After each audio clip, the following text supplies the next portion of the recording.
Bonjour et bienvenue à cet atelier numéro 2 au forum client éloquent. Nous allons voir en fait dans cet atelier qu'est-ce que la culture client, comment la développer, la mesurer et surtout en faire un moteur puissant de croissance en situation de concurrence.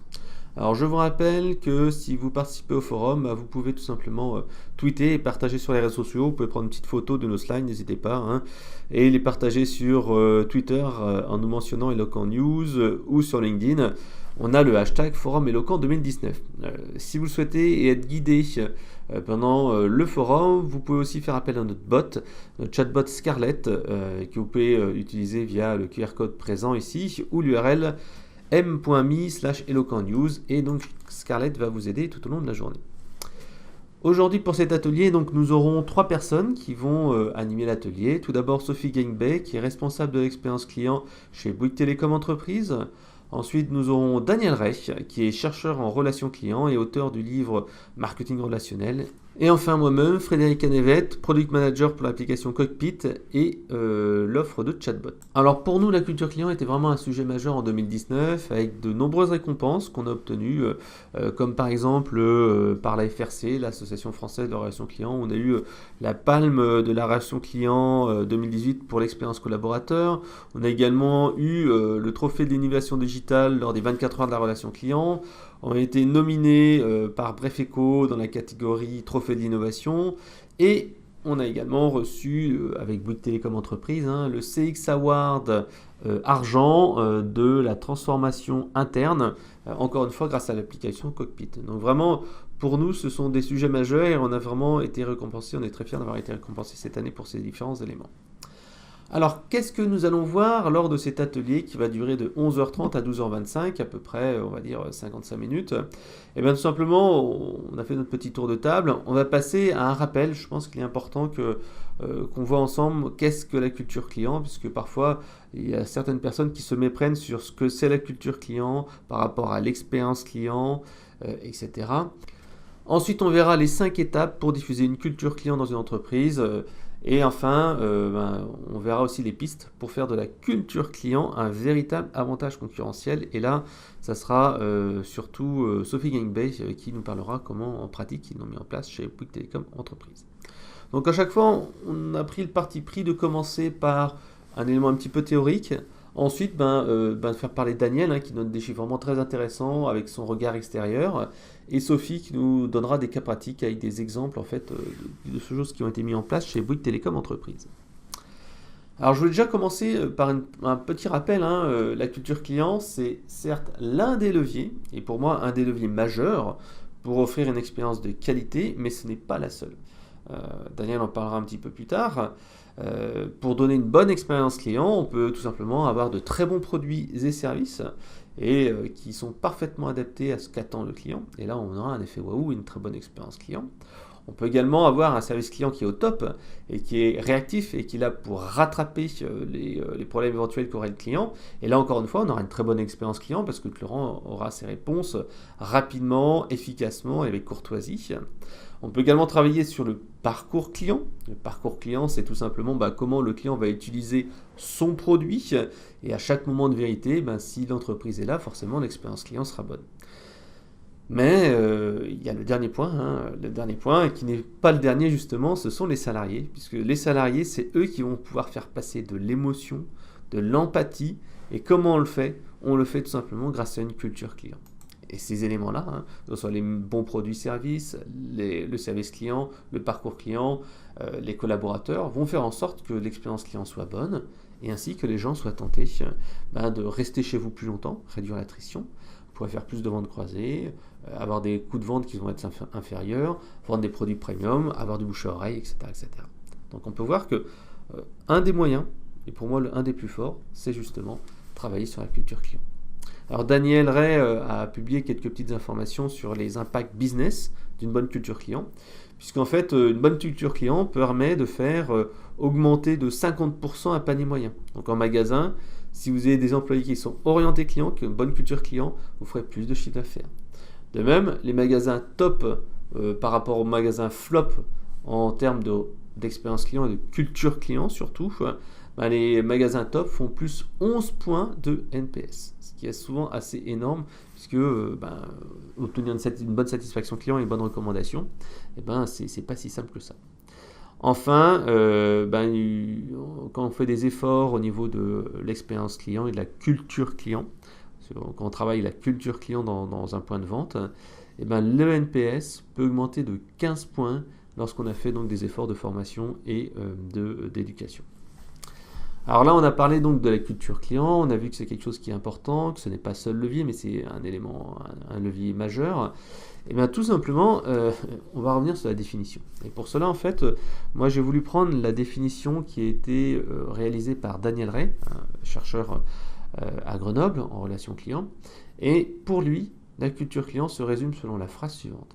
La culture client est un ensemble d'attitudes et de comportements des collaborateurs reflétant une réelle préoccupation d'assurer la satisfaction des clients de manière durable. Donc cela veut dire quoi ? Ça veut dire tout simplement que la culture client, c'est à la fois des valeurs et des attitudes. C'est-à-dire que la culture client d'une entreprise va être véhiculée par deux choses. La première, les valeurs individuelles de chacun des salariés, leur capacité d'empathie, d'écoute, d'autonomie. Et ce sont des choses généralement qu'on aura du mal en fait à faire évoluer. Donc on peut faire des efforts de formation, de coaching, et Daniel l'expliquera un petit peu plus tard, avec son COS, son Customer Orientation Score. Il est capable de savoir quelles sont les personnes qui sont orientées clients, et on pourra savoir ainsi quelles sont les marges de progression et comment on devra faire évoluer la culture client individuelle des collaborateurs. Le point pendant, c'est tout simplement la diffusion des valeurs de l'organisation. Puisque tout simplement, on a vu que les valeurs qui sont propres aux salariés, on aura du mal à les faire changer, sauf à coacher. En revanche, on aura un très gros impact, et un impact important, et qui va être facile, entre guillemets, à mettre en place, c'est comment on va pouvoir diffuser des valeurs de culture client par l'entreprise. Et pour ça nécessitera de travailler 4 choses. La première chose, ça va être l'impulsion de la direction. Et ça, c'est super important. Si la direction ne montre pas l'exemple et ne dit pas que la satisfaction client, l'expérience client est une priorité, à ce moment-là, tout simplement, on n'aura pas la possibilité de diffuser une culture client. Donc la direction doit être vraiment moteur et en faire une priorité stratégique. La deuxième chose, c'est l'autonomie des collaborateurs. Si on ne laisse pas un collaborateur autonome, qu'est-ce qui va se passer ? Il va rester enfermé dans les procédures, il va rester enfermé dans les process, et on m'a dit de faire ça, je fais ça. Et ça, bien sûr, ça va tuer l'expérience client. L'autre point, c'est l'amélioration continue. S'il y a vraiment une volonté de s'améliorer, de prendre en fait les remarques des clients, non pas comme des critiques, mais comme des suggestions d'amélioration, et un moyen de faire plus et mieux, à ce moment-là, en fait, l'entreprise va progresser. Et le dernier point, que moi je trouve essentiel, et c'est ce qui va permettre tout simplement d'agir de manière concrète et rapidement, c'est diffuser la voix du client dans l'entreprise. Matérialiser le client, ne plus juste en faire un numéro, mais en faire une véritable personne qui a de l'importance et qui a des soucis et des problèmes. Puisque dès qu'on va en parler comme une personne, tout simplement, ça va plus être juste un client qui a plus accès à Internet, qui a plus accès à son numéro de téléphone portable, qui a un problème avec une technique avec son produit. C'est vraiment un client qui ne peut plus travailler, qui a des soucis, etc. En matérialisant le client, en lui donnant envie, tout simplement, on va faire en sorte qu'on va plus l'écouter. Donc, ce qu'il fallait retenir, c'est que la culture client, c'est vraiment une attitude et surtout pas des procédures. Si on veut diffuser une culture client en mettant en place des procédures que les personnes doivent suivre de manière stricto sensu, on va directement à l'échec. C'est vraiment important. Donc la clé, c'est de surtout pas mettre la charrue avant les bœufs. C'est-à-dire que vraiment, il ne faut pas dire faites ceci et imposer aux gens de faire des choses. Ce ne sont pas des procédures et des normes, mais tout simplement la manière dont les collaborateurs vont interagir avec les clients. Donc il ne faut pas imposer, mais il faut encourager et montrer l'exemple. Alors pour cela, tout simplement, il y a 5 étapes qu'on va utiliser pour diffuser une culture client. Et ça, en fait, ça va être l'objet de l'atelier. On va tout simplement parler d'étape numéro 1, qui va parler tout simplement de l'adhésion et de l'impulsion de la direction.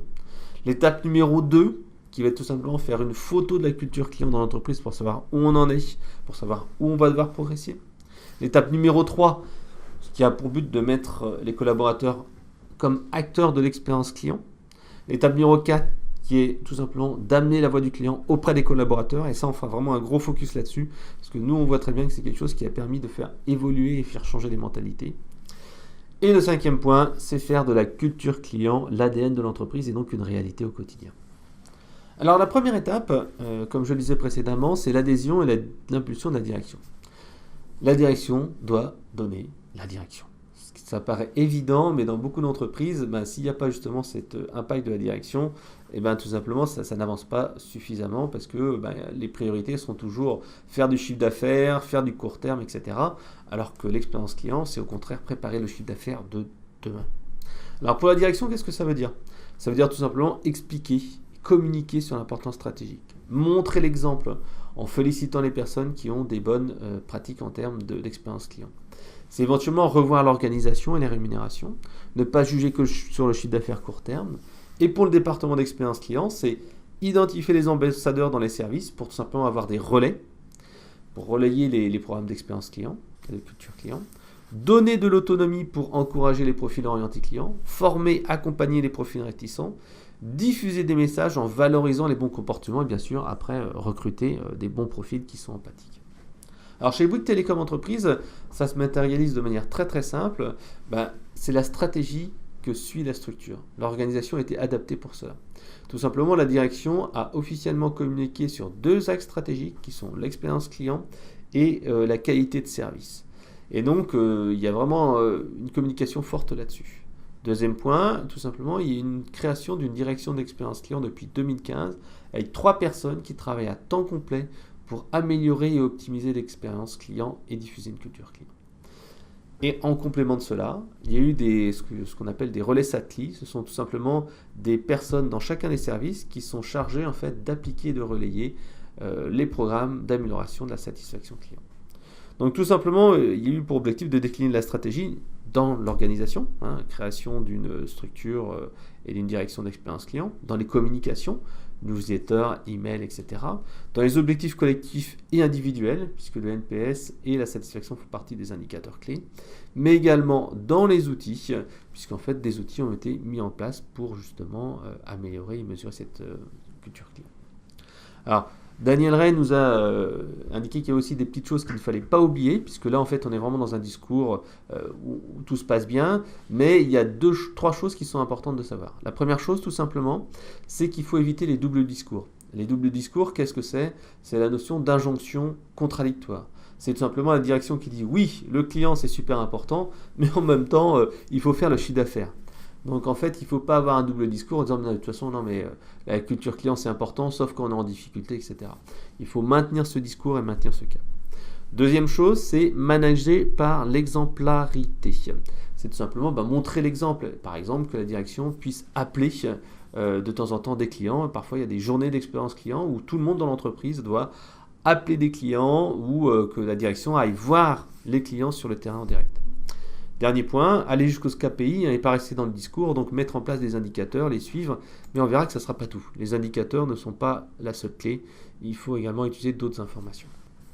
Alors maintenant, on va passer à l'étape numéro 2, qui consiste à dresser un bilan en faisant une photo de la culture client d'entreprise.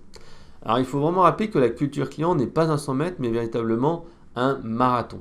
Alors avant de s'élancer, il faut se dire quelle est la situation ?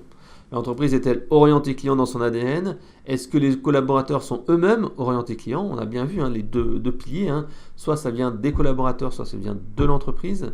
Et de manière concrète, qu'est-ce qu'on fait? Si vous voulez avoir une petite idée, regardez la manière dont les collaborateurs traitent les clients lorsqu'ils sont seuls ou non observés. Faites une visite en client mystère, regardez comment ça se passe. Regardez comment agissent les managers lorsqu'il y a entre guillemets une mini-crise, par exemple un objectif de chiffre d'affaires qui n'est pas atteint, un problème technique.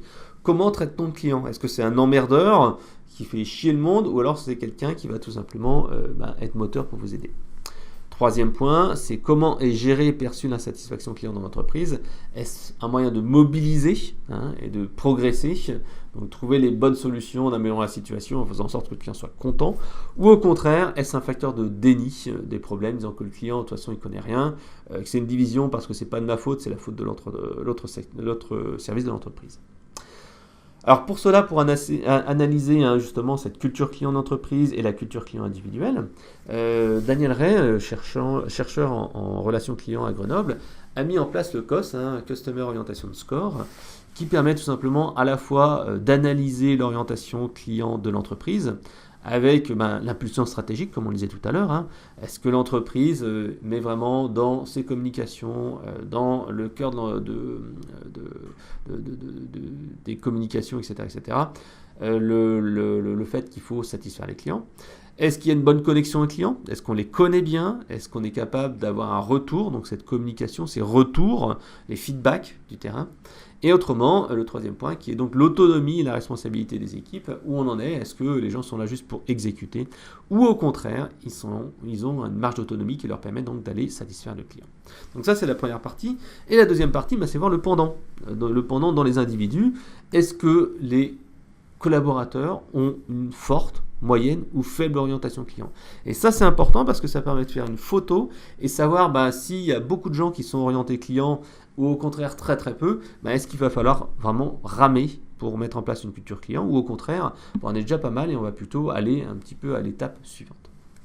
Alors quand on pratique chez Bouygues Télécom Entreprise, tout simplement, il y a eu des choix qui ont été faits pour construire l'image. Pour eux, en fait, par exemple, la recommandation était un élément clé. Donc, en fait, pour avoir une bonne recommandation, tout simplement, il faut avoir un bouche-oreille positif et donc avoir des clients satisfaits. Mais également, l'entreprise a également fait des choix stratégiques pour se placer comme partenaire de ses clients. Ils ne sont pas juste fournisseurs, mais partenaires, c'est-à-dire qu'ils travaillent ensemble et font évoluer les produits, par exemple via des clubs utilisateurs ou les enquêtes de satisfaction qui permettent de remonter les feedbacks des clients du terrain. Deuxième point, c'est la vérification via un baromètre externe sur les clients une fois par an. C'est-à-dire qu'une fois par an, l'ensemble des clients, en tout cas un panel, est interrogé pour savoir en fait quelle est l'image globale du marché des opérateurs. Qu'est-ce qu'ils pensent de Bouygues, mais des autres acteurs, afin tout simplement de mesurer quelles sont les forces, les faiblesses de chacun et la perception des valeurs. Si Bouygues a mis dans ses valeurs l'expérience client et la qualité de son réseau, qu'en est-il de la véritable perception des clients? Ce qui permet de savoir comment a été perçue la stratégie d'entreprise. Est-ce qu'elle est une réussite? Est-ce que c'est un échec? Et voir également comment ça évolue au niveau des concurrents et savoir comment ils se positionnent. C'est également important. Ce qui permet de savoir où on en est et savoir où on veut aller. Le troisième point, c'est insuffler et alimenter les collaborateurs sur la perception de Bouygues par rapport aux efforts qui ont été faits. Tout simplement, c'est savoir comment les clients les voient. Parce qu'en fait, c'est beau d'avoir des discours, dire qu'on va satisfaire le client, faire des efforts, mais si le client s'en rend pas compte, ou si au contraire, il reconnaît l'entreprise pour d'autres valeurs, ça ne sera pas forcément le plus intéressant. Si la valeur, donc comme je disais, c'est l'expérience client et la qualité du réseau, et que les clients pensent plutôt en prix low cost, et que le reste n'est pas important, c'est que la stratégie n'a pas fonctionné, et donc les messages ne sont pas bien passés, et qu'il faut donc faire évoluer sa stratégie. C'est également montrer qu'on est sur le bon chemin et reconnu pour les efforts qui sont faits. Ça permet de motiver les équipes, se dire voilà, vous avez fait un super effort sur l'accueil, regardez maintenant ce que pense le client, on est en progression, etc. etc. On verra, la culture client, c'est beaucoup de communication. Daniel Ray aussi a rajouté 3 points qui sont importants à retenir. La première chose, c'est que écouter le client, c'est bien, mais il faut surtout aller le rencontrer. Pourquoi ? Parce qu'en fait, c'est vraiment en allant voir le client, en allant voir sa situation, qu'on arrive à avoir des éléments qualitatifs. Si on reste en fait dans l'écoute client, ça reste un petit peu distant, même si avec les verbatims, on peut quand même rentrer sur un premier niveau. Il ne faut pas hésiter à les appeler au téléphone et à les rencontrer en live. Donc lié à ça, c'est jouer les clients mystères même chez vous et chez vos concurrents pour aller au-delà des chiffres. Puisqu'en fait, certes, vous allez pouvoir voir ce qui se passe chez vous, mais c'est qu'avec les enquêtes, vous aurez donc cette vision-là, mais c'est pas mal de s'en rendre compte soi-même et de dire tiens, voilà, j'ai testé ci, cela. Et le dernier point, c'est aussi se dire que ces concurrents, c'est pas uniquement en termes d'expérience client, bien sûr, ces concurrents, c'est pas exclusivement les gens de son secteur d'activité. Ce sont également les GAFA. Les GAFA, c'est Google, etc. Puisque eux aussi, ils proposent des expériences clients vraiment très intéressante. Et le client qui est habitué à commander chez Amazon, qui est habitué à commander, par exemple, chez la Fnac, chez Darty, il est habitué à une qualité de service. Et quand en fait il va faire appel à vos services, s'il a une qualité qui est vraiment en dehors, il dit oh là là, par rapport à ce que je suis habitué, c'est pas terrible. Et donc en fait, bien sûr, ça va vous embêter. L'étape numéro 3, c'est rendre les collaborateurs acteurs de l'expérience client. Alors, être acteur, qu'est-ce que ça veut dire? Ça veut dire comprendre le pourquoi à tous les niveaux. Si on dit juste, voilà, il faut que le client soit satisfait, il faut l'expliquer pourquoi. Parce que tout simplement, un client satisfait, ça va faire en sorte qu'on va tout simplement le garder plus longtemps. C'est un client qui va faire de la recommandation, c'est un client qui va faire du bouche à oreille. Donc on va expliquer pourquoi satisfaire ses clients de maintenant, c'est développer le chiffre d'affaires de demain. Puisqu'en fait, c'est un client qui reste plus longtemps, mais c'est un client aussi qui va recommander les autres. C'est montrer l'impact des avis clients, puisque maintenant, de plus en plus, les gens recherchent sur Internet ou demandent à leurs amis, à leurs contacts, à leur réseau, quel est le meilleur produit. Et si les clients n'est pas satisfait, il dira n'allez surtout pas chez Bidule. Ce sont des nuls. Et là, ça peut faire très très mal. C'est être autonome également. Être autonome sur les procédures, les gestes commerciaux. Et après, quand on donne cette autonomie aux collaborateurs, c'est accompagner les managers. Des managers qui étaient traditionnellement dans la validation, qui étaient donc dans le deuxième niveau, vont voir une partie de leur pouvoir, entre guillemets, qui va être délégué aux conseillers.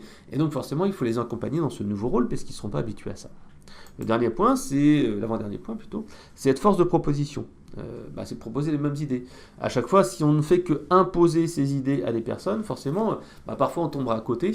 Et les gens disent mais c'est n'importe quoi ce que nous dit le siège, c'est n'importe quoi ce que dit telle personne. Dans la réalité du terrain, c'est pas ça.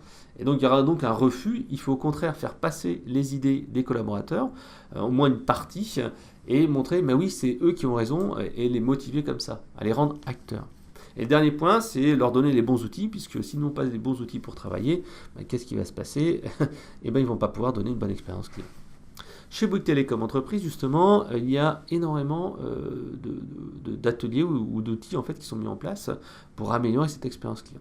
Par exemple, il y a des ateliers qualitatifs qui sont mis en place pour partager les verbatims, c'est-à-dire que les enquêtes de satisfaction sont lancées et cela permet de voir ce que dit le client. On n'est plus, nous, le département expérience client qui raconte quelque chose, mais on est véritablement la voix du client et c'est le client qui s'exprime, ce qui permet de faire mieux passer les idées.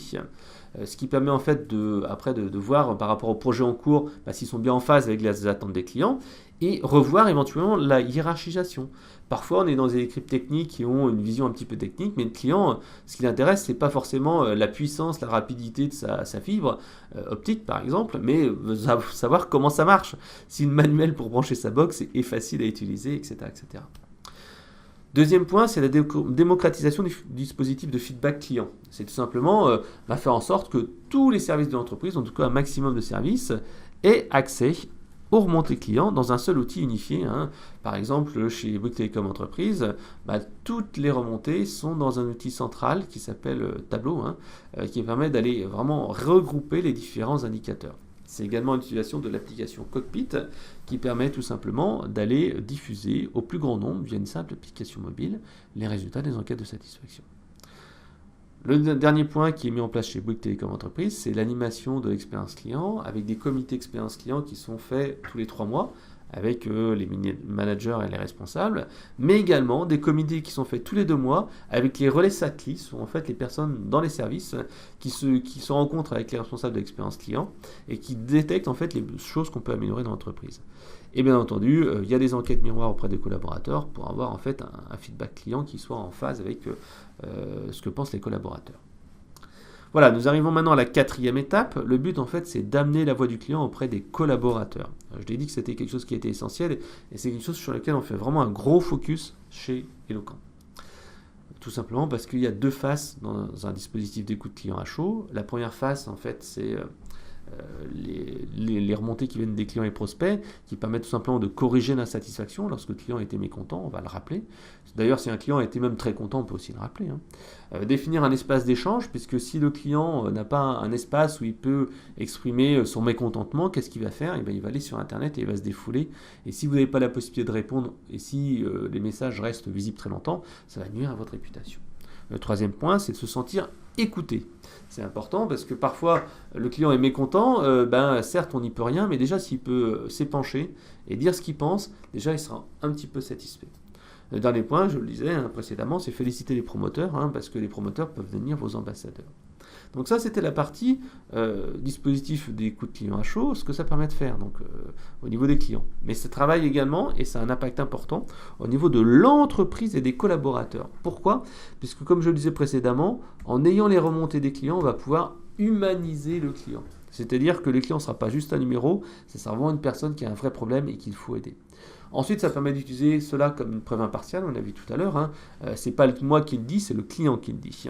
Ensuite, ça peut valoriser les bonnes initiatives et dire voilà, tiens, regardez, il y a un super truc qui a été fait, et travailler et manager par l'exemple. Et enfin, ne pas montrer que le négatif, puisque parfois les personnes du service client voient toujours des choses négatives qui remontent, et pourtant il faut féliciter sur les bonnes initiatives.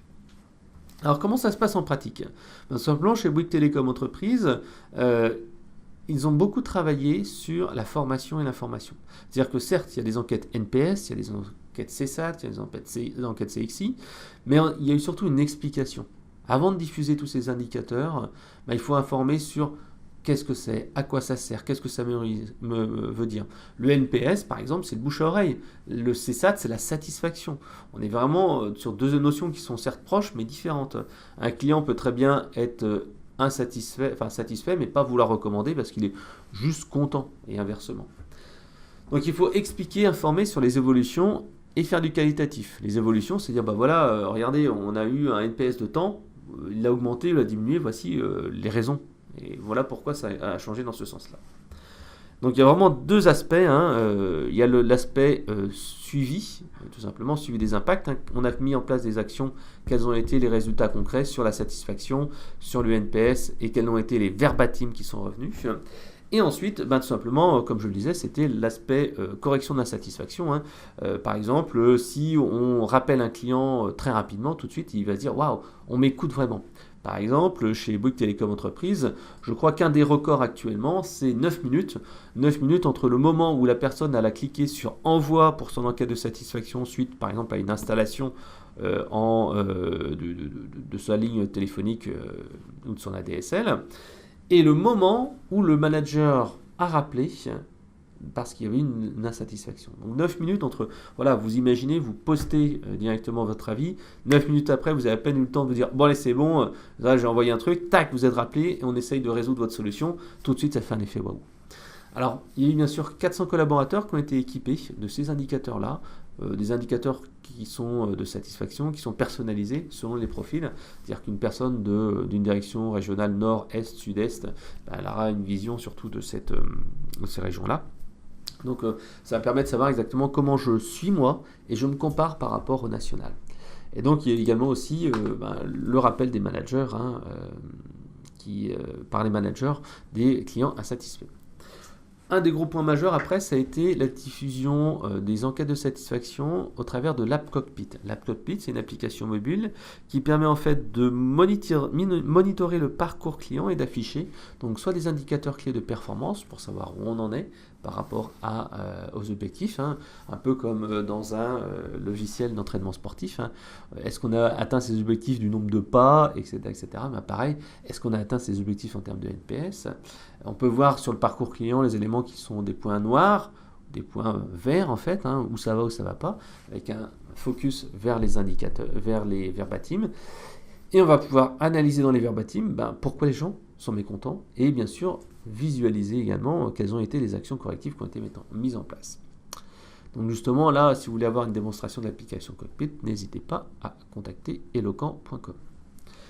On arrive en fait à l'étape numéro 5. L'étape numéro 5, c'est faire tout simplement de la culture client l'ADN de l'entreprise. C'est-à-dire ne pas penser en procédure, mais penser en client. Tout simplement, il faut que l'entraînement, on a parlé tout à l'heure de formation, on a parlé de communication, etc., ne soit plus juste quelque chose qu'on va forcer, mais quelque chose qui soit inné, que ce soit un réflexe. Et donc, c'est donner de l'importance aux indicateurs de satisfaction, on a dit, en parler et communiquer. Valoriser les collaborateurs qui sont orientés clients et en faire la richesse de l'entreprise. Communiquer sur les impacts qui ont été faits sur les clients. Faire des collaborateurs des ambassadeurs de la marque et recruter après des profils orientés clients. Alors en pratique chez Bouygues Télécom Entreprise, c'est vraiment simple. Tout simplement, le département expérience client, à force de venir avec son bâton pèlerin, à communiquer sur l'importance de l'expérience client, est devenu véritablement un référent. Et à chaque fois qu'un nouveau produit est diffusé chez Bouygues, est lancé chez Bouygues, et tout simplement, le département expérience client est consulté.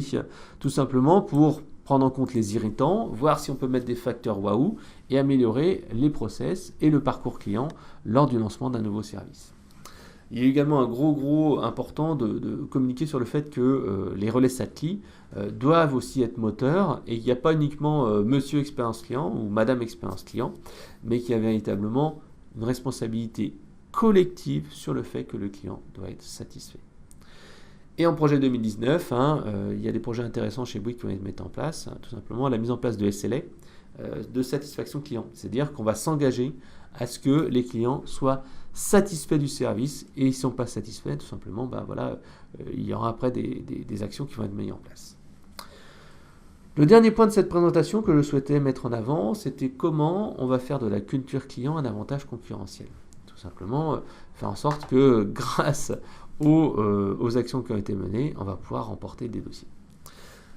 En effet, il faut passer de l'expérience vécue à sa valorisation. Parce que parfois, en fait, le client, il perçoit un certain nombre de choses, il voit ce qu'on a fait, mais il ne voit pas, en fait, des choses que fait l'entreprise et qui pourtant qui sont vraiment intéressants. Donc, ce que fait l'entreprise, que le client ne voit pas, il faut le valoriser. Par exemple, dans certaines entreprises, il y a des gestes commerciaux qui sont effectués, mais il faut savoir au client que parfois, ces gestes commerciaux ne sont pas attribués à tout le monde. Par exemple, c'était le cas chez un gros éditeur de logiciels avec le programme Only for You. C'était tout simplement le fait que les clients, on leur disait lorsqu'on leur faisait un geste commercial que attention, normalement vous devriez payer tel montant, mais parce que c'est vous, parce que vous êtes abonné, exceptionnellement pour vous, vous aurez tel service. Voilà. Ça, c'est un petit exemple de valorisation qui se fait par le conseiller, téléconseiller ou par email, etc. Et qui peuvent montrer que le client n'est pas juste un numéro, qu'il est considéré et qu'on peut lui faire des choses particulières. Donc en pratique chez Bouygues Télécom Entreprise, pour tout simplement faire de l'expérience client et la culture client un véritable facteur différenciant, tout simplement ils ont valorisé les enquêtes via l'application Cockpit. Par exemple, ils présentent l'application au prospect afin de montrer en toute transparence les efforts qui sont faits sur l'écoute et la correction de l'insatisfaction. Ça montre vraiment l'importance du client et le fait qu'il soit véritablement au centre des préoccupations et qu'on soit toujours à son écoute et voir derrière que s'il y a un problème, on fait tout pour le régler. Et bien entendu, on va utiliser également cette application comme support marketing, puisqu'en fait, ça permet de montrer de manière très ludique et très interactive la satisfaction client. On est loin d'un chiffre, d'un tableau de bord, on est véritablement sur un parcours, on est sur des verbatims. L'autre point, c'est tout simplement pouvoir développer l'usage de l'écoute au niveau des collaborateurs, tout simplement pour agir sur les éléments qui sont véritablement importants pour le client par rapport à l'entreprise, donc l'analyse des verbatims, l'importance de l'accompagnement, de la communication, et vraiment voir ce qui a de la valeur pour le client. On revient vraiment là-dessus, qu'est-ce qui a de la valeur pour le client, et lui dire, tiens finalement, voilà, ça on le fait, et c'est quelque chose qui compte pour toi, regarde, c'est la preuve qu'on peut le faire. Et le dernier point, c'est faire parler les collaborateurs sur leur perception des problèmes, par exemple en travaillant sur des ateliers. Là, c'était eu pas très longtemps chez Bouygues Télécom Entreprise, un travail sur tout ce qui est facturation. Et ça, c'est des choses en fait qui finalement n'étaient pas très importantes pour les collaborateurs et qui pourtant étaient essentielles pour les clients. Mais en fait, il faut quand même faire attention aux pièges. Il y a un certain nombre de pièges, par exemple, c'est le chiffre sanction. C'est juste un aspect. Il ne faut pas uniquement penser que par les indicateurs et manager que par les indicateurs. Parfois, un client peut donner une mauvaise note. Et finalement, ce n'est pas ce qui compte le plus. C'est peut-être ce qu'on a fait pour le rendre satisfait après. L'autre point, c'est la mesure de la satisfaction. Ce n'est pas uniquement la panacée universelle. Il y a d'autres outils dans la relation client, comme on l'a dit auparavant. C'est par exemple offrir un service client de qualité. Donc, ne pas être le monopole de l'alerting, ne pas être juste monsieur ou madame expérience client. Et se rappeler que l'expérience client n'est pas la panacée universelle, c'est que tout simplement, il existe d'autres outils, on a parlé des produits de qualité, d'un service client réactif, etc., etc. Alors on arrive quasiment à la conclusion de cet atelier. Ce que je voulais en fait vous dire, c'est que voilà, le programme pour diffuser une culture client, ce n'est pas juste un programme one shot, c'est un programme sur la durée. Par exemple, chez Bouygues Télécom Entreprise, c'est un programme qui a été mené sur quasiment 4 ans, avec au départ, en 2015, les fameuses étapes, l'adhésion de la direction générale, la volonté de faire l'expérience client, la photo de l'expérience client, ensuite le déploiement d'un dispositif d'écoute à chaud, la diffusion des résultats auprès des 400 collaborateurs au siège, qui sont sur les ordinateurs, l'évangélisation sur le terrain, la mise en place d'une culture client en mettant dans toutes les mains l'application Cockpit, l'élargissement de la diffusion des enquêtes à de nouvelles populations, par exemple les commerciaux grands comptes, et surtout communiquer auprès des prospects et des clients sur la démarche d'expérience client pour en faire un facteur différenciant et ainsi rentabiliser tous les efforts qui ont été effectués.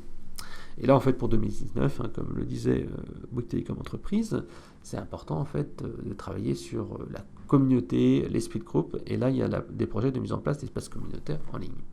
Voilà. Au final, ce qu'il faut retenir de ce programme chez Bouygues, c'est que la culture client était une démarche long terme qui commence par des petits pas.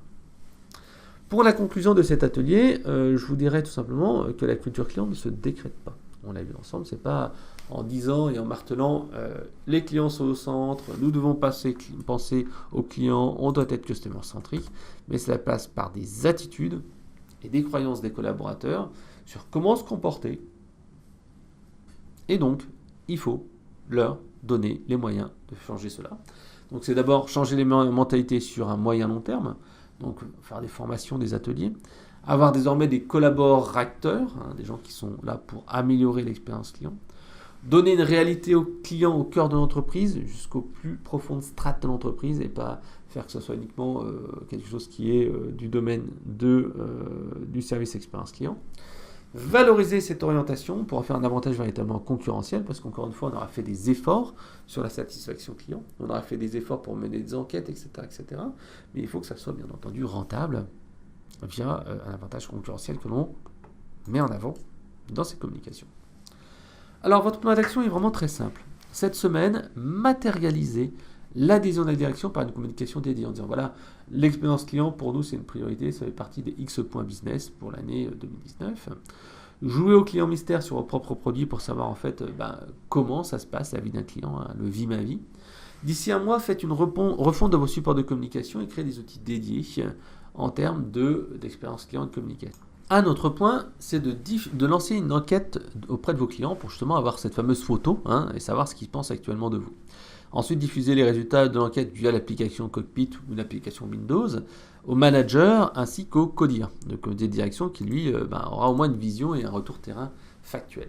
Ensuite, suite à ce premier questionnaire, mettez en place des quick wins. Des quick wins, en fait, sont simplement des choses que l'on met en place très rapidement et communiquer dessus, par exemple via une newsletter dédiée ou une newsletter ou une information dans l'encart de la newsletter de l'entreprise pour tout simplement montrer, voilà, il y a des choses qui sont mises en place, ça bouge. D'ici 3 mois, mettez en place un dispositif d'écoute client à chaud pour gérer l'insatisfaction, diffuser au plus large les retours des clients via l'application Cockpit d'Eloquent, impliquer les collaborateurs dans la création de l'expérience client et définissez une roadmap prioritaire pour les collaborateurs et les clients. Ce que je vous invite à faire, c'est n'hésitez pas à me demander une présentation de l'application Cockpit dont je vous ai parlé tout à l'heure, qui permet donc de diffuser une culture client dans l'entreprise. Et voilà, nous sommes arrivés à la fin. J'espère que cet atelier vous aura plu et je vous donne rendez-vous pour une prochaine mini-formation. À bientôt.